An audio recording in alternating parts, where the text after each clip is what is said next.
Special intensive revision SIR hearing अभी चल रहा है लॉजिकल डिस्क्रिपेंसी को लेकर के। इस फ्रेज में अगर आपको हियरिंग के लिए बुलाया गया है तो कौन सा डॉक्यूमेंट्स आपको पेश करना है ईआरओ के सामने, चलिए जानते हैं डिटेल में आज के इस वीडियो में।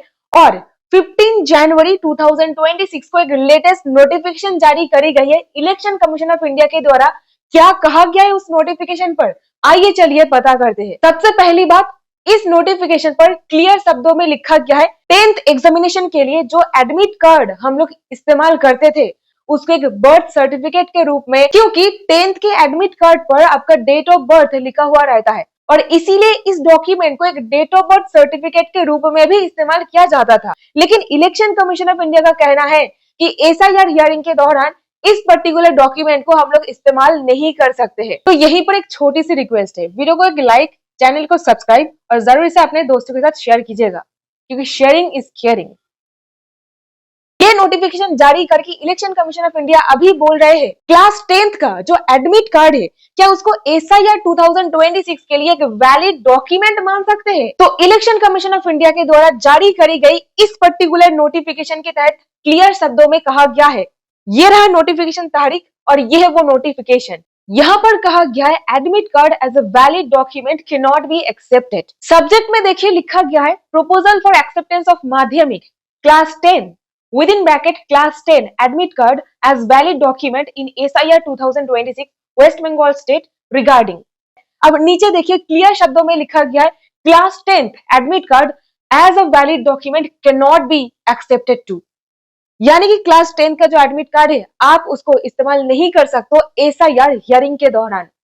और यहीं पर चलिए बात करते हैं, अगर लॉजिकल डिस्क्रिपेंसी के लिए आपको हियरिंग पर बुलाया गया है तो क्या डॉक्यूमेंट्स आपको लेके जाना है और तो और उसको कैसे अरेंज करना है। सबसे पहले इस टर्म का जरा मतलब समझ लीजिए। स्पेशल इंटेंसिव रिवीजन के दौरान लॉजिकल डिस्क्रिपेंसी का मतलब कुछ यूं है, जहां पर एक अनयूजुअल स्टैटिस्टिकली इम्प्रोबेबल डेटा सामने नजर आ रहा है। एग्जाम्पल से समझिए, ये फ्लैग करना बेसिकली एक चीज दर्शाता है कि यहाँ पर हो सकता है कि कोई फ्रॉड्यूलेंट एंट्री करवाने की कोशिश की गई थी। फिर यह भी हो सकता है कि डेटा एंट्री में कोई फॉल्ट है और इसको ही रिजॉल्व करने के लिए यानी कि सॉल्व करने के लिए फिजिकल हियरिंग पर आपको बुलाया जा रहा है। उदाहरण, मान लीजिए ऐसा एक सिचुएशन जहां पर बच्चा और पेरेंट्स के बीच उम्र का गैप 15 साल से भी कम है, या फिर मान लीजिए बच्चा और माता पिता के उम्र का गैप 50 साल से भी ज्यादा है, या फिर मान लीजिए ग्रैंड पेरेंट और वोटर ये दोनों के बीच उम्र का गैप 40 साल से भी कम है। जैसे कि मान लीजिए जहां पर नेम और फोटो रजिस्टर्ड जेंडर के साथ मैच नहीं कर रहा है, या फिर कोई माइनर स्पेलिंग मिस्टेक है। यहीं पर कुछ कॉन्टेरियंस भी देखा जा रहा है, यानी कि वोटर का उम्र इतना ज्यादा है, इतना ओल्ड है, अभी ये जांच करना जरूरी है कि वो जिंदा भी है या फिर नहीं। तो ये है लॉजिकल डिस्क्रिपेंसी का मतलब। अभी समझ लीजिए आपको क्या दस्तावेज पेश करना है एसआईआर हियरिंग के दौरान। इसी हियरिंग पर अगर आपको बुलाया गया है तो सबसे पहले कुछ इस प्रकार से डॉक्यूमेंट्स को अरेंज कीजिएगा। सबसे पहले हियरिंग नोटिस, फिर जाकर के एन्यूमरेशन फॉर्म, दोनों का ही बीएलओ कॉपी, फिर जाकर के 2002 के वोटर लिस्ट में जो पहला पन्ना है वो, और इसी के साथ ही साथ मैपिंग को दिखाया गया है ऐसा पेज। यानी कि 2002 के वोटर लिस्ट में जो इंसान के साथ आप अपना मैपिंग दिखा रहे हो, यानी कि रिलेशन बता रहे हो कि इसके साथ मेरा कनेक्शन है, ये जो चार रिलेशन के बारे में बताया गया है, जो पेज में आपका नाम है उस पर्टिकुलर पेज का प्रिंट आउट निकाल लीजिए, फिर इसको हाईलाइट कर दीजिए कि यहाँ पर मेरा मैपिंग है, ये लोग मेरे रिश्तेदार है। इसी के साथ ही साथ उसी वोटर लिस्ट का पहला पन्ना, इसी के साथ ही साथ बीएलओ और जो वोटर है उसका थंब इंप्रेशन या फिर सिग्नेचर के साथ आपको ये दस्तावेज देना है। Next document BLO undertaking, completely fill किया गया। बीएलओ जहां पर अंडरटेकिंग दे रहे हैं ऐसे पर्टिकुलर केसेस में ये डॉक्यूमेंट अप्लाई होगा। नेक्स्ट डॉक्यूमेंट, यहीं पर सबसे इंपॉर्टेंट डॉक्यूमेंट्स की बारी जो है वोटर का डॉक्यूमेंट्स। जो वोटर है उनको क्या क्या डॉक्यूमेंट्स देना पड़ेगा, जैसे कि birth certificate, passport, PAN card, ration card, caste certificate, Aadhaar card etcetera. ध्यान रखिएगा अभी जो हियरिंग चल रहा है ये कोई सिटीजनशिप साबित करने का हियरिंग नहीं है, ये लॉजिकल डिस्क्रिपेंसी को रिमूव करने का एक हियरिंग चल रहा है। क्योंकि देखिए आपके नाम पर कोई लॉजिकल डिस्क्रिपेंसी पाया गया है, mapping, matching, SQL process AI के दौरान जब ये दोनों वोटर लिस्ट का आपस में मैचिंग किया जा रहा था उस प्रक्रिया में।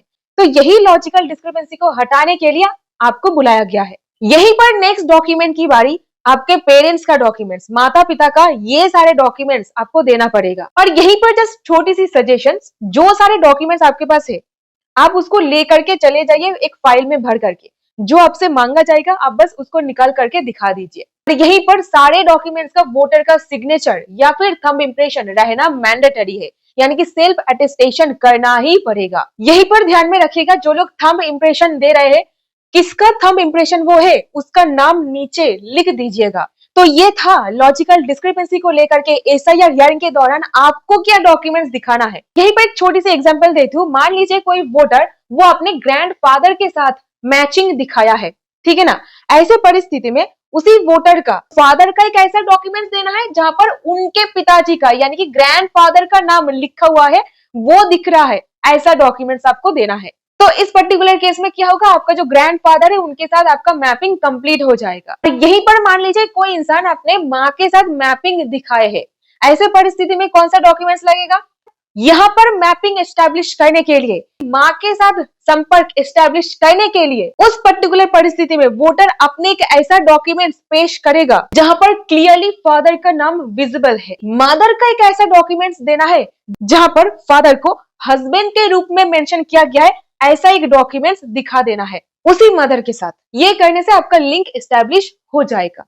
So that's it in this video। उम्मीद करते हैं आपको इस वीडियो से कुछ ना कुछ वैल्यू मिला है। अगर मिला है प्लीज इसे एक लाइक, चैनल को सब्सक्राइब और जरूर इसे अपने दोस्तों के साथ शेयर कीजिएगा। मिलती हूँ ऐसी और वीडियोस के साथ। बहुत बहुत धन्यवाद। अगर इस वीडियो से आपको कुछ ना कुछ वैल्यू मिला है जरूर यहाँ से भी मिलेगा।